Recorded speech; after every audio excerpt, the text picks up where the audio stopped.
No, we'll get your harness on later and you can come out.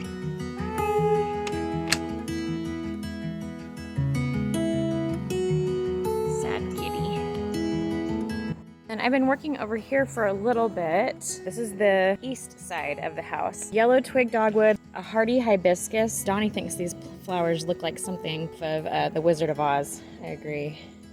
They're so huge. 3 different peonies. These are those really tall orange daylilies that are just like everywhere in Indiana. A few of these bee balm, and I really like bee balm and I want to regrow it next year. So I'm going to dig this up and look at what the roots look like so I can recognize it when I dig it up other places. And so I guess the next thing I need to do is lay out this hose to just cut the grass along the curve that I want. All right, I've got my shape and dig my border.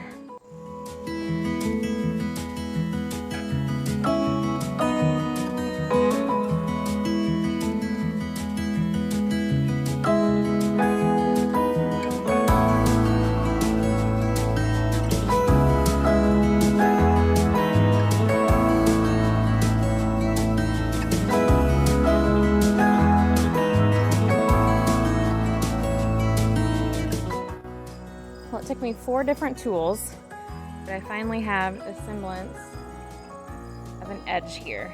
Looks much better. These guys are what are going in the planters, the urns that I brought from Dallas. So they won't be here. They're just sitting here to get water with everything else. But I used the edger, and then I used a shovel to get the stuff farther in, and then I had to use a hoe that's laying right there, and then I had to use a rake to get most of the grass out. I'll get the rest of the grass out as I plant. If you ever find daylilies in a clump like this, they're really easy to separate. You just grab one of these fans, okay? See how there's new growth and then old growth? These are done for the year. This is one separate plant, and so each of those fans has its own set of tubers. I think they're rhizomes, actually. So here, this one has a little tiny baby plant next to it.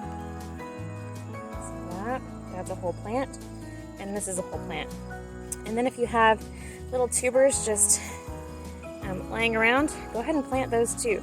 Likely they will develop a whole plant. It'll just take a little while. Next year they'll probably just be a little green, and then it'll get more energy from the sun, send it down to the roots, make more roots, and then probably flower the next year. Daylilies are so easy to grow. They're really great in a place that you just don't want to maintain very often. And they're happy to be neglected. They do okay in like part sun, and they also love full sun. I pulled the rocks away from this area a little bit because we're gonna have to repair this. This looks like it was made by a critter. Brads, but they don't hold, they're just made of wire.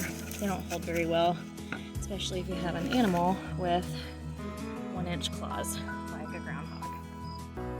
So as I'm thinking what I want to do with this edge, I think I want to come around here, swoop a tiny bit, maybe do an edge right here. I might do like a bottom step here with the giant bricks.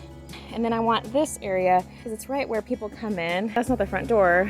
People go in that door, but this kind of greets you. So I'd like this to come out just a little bit.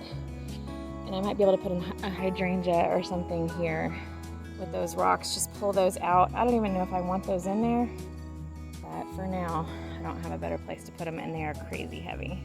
I just saw the groundhog. This is when he's most active.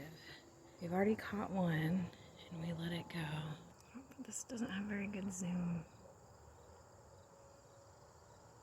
He's big though. I mean, like, they're bigger than my cat. He's going in the opposite direction of our catch and release trap. He's so cute when he runs. Another thing I want to work on today is this huge hosta right here. Full sun is really not the place for hostas. This is right off of our side porch. There's at least a dozen plants in there, I bet. And they've all kind of turned into one solid clump. I have a panicle hydrangea, and that would be a better thing to go right here. Panicle is like a cone-shaped blossom. All right, now there's just a hole there, but I way underestimated how many hosta plants were in that clump.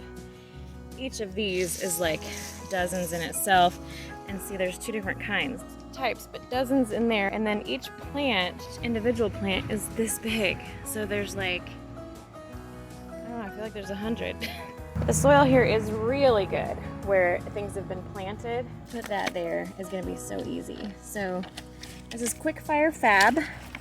Let's look at the specs really quick to see how far away from the post to put it. Sun, part shade, early blooming, cold hardy. Where is it? 6 to 8 feet tall. This is gonna be really nice on the corner here. And 5 to 6 feet in width. Wow, I'm gonna put it about 2 feet away from the wall, and then gradually I'm gonna be pulling these borders out here away from the porch. The beautiful hydrangea is in the ground. While I was digging around, I came up with one of these. Could be a tulip or possibly a daffodil. I'll just stick that back and hopefully we'll find out what that is next year. Now I gotta figure out what to do with these. I replanted the separated clumps in this nice shady spot, and they should be able to grow fine here until I find a better place for them.